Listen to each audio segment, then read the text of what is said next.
الخبر؟ أمن وأمان، كأن الطيور أحست بالصقر يحوم حولها. لقد رأت حرملة يا قبيش.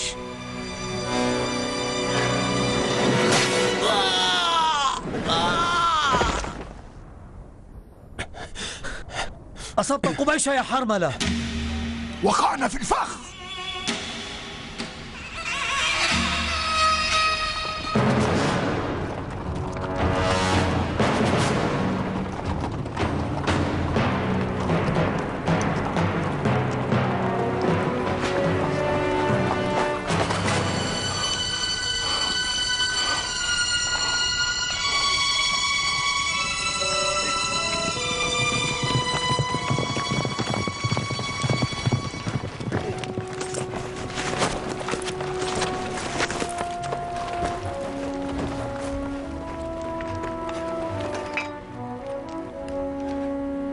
حرملة، هذه آخر أنفاس تلفظها، ولا منفذ للفرار غير أن تتبخر أو تتصاعد دخانا إلى السماء.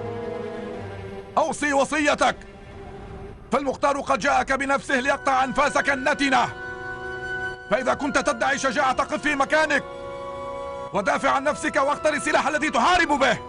بأي سلاح يحب المختار أن أقبض روحه؟ بالقوس والنبل أم بالخنجر؟ أنت بقوسك الواهن وسهامك اللعينة لا تستطيع أبدا إلا قتل الأطفال الرضع. لعل الخنجر ينفعك اليوم أيها البائس. خنجر لك وخنجر للأمير المختار.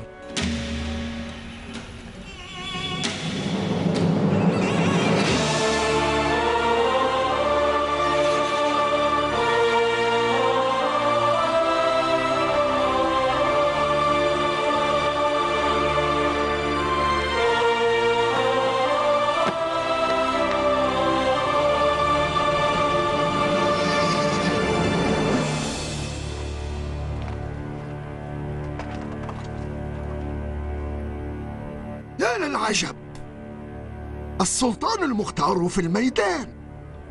ما كنت أحسب أنك تستطيع ترك عرش السلطنة لتأتي إلى الميدان، واشترطت شروط البطولة للمناجزة والمباراة.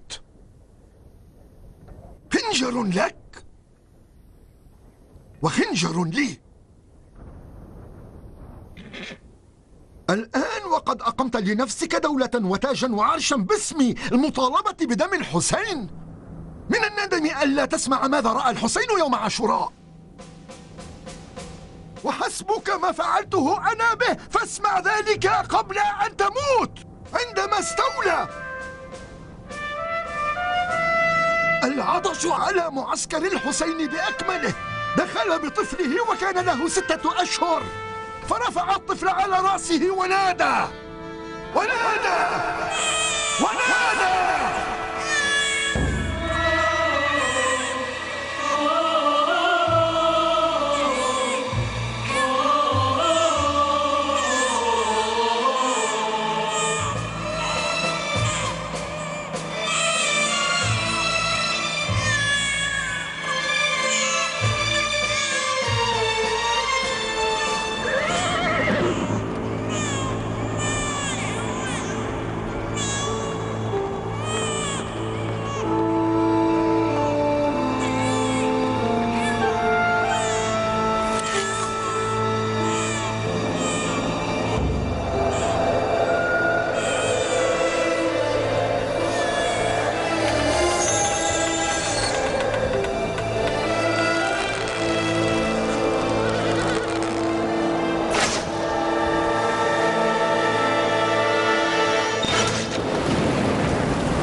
والسهم الثالث، السهم الثالث، سددته عندما رفع الحسين ثوبه ليمسح الدم عن جبهته، فوقع في لبة صدره. اقطع صوتك أيها اللعين!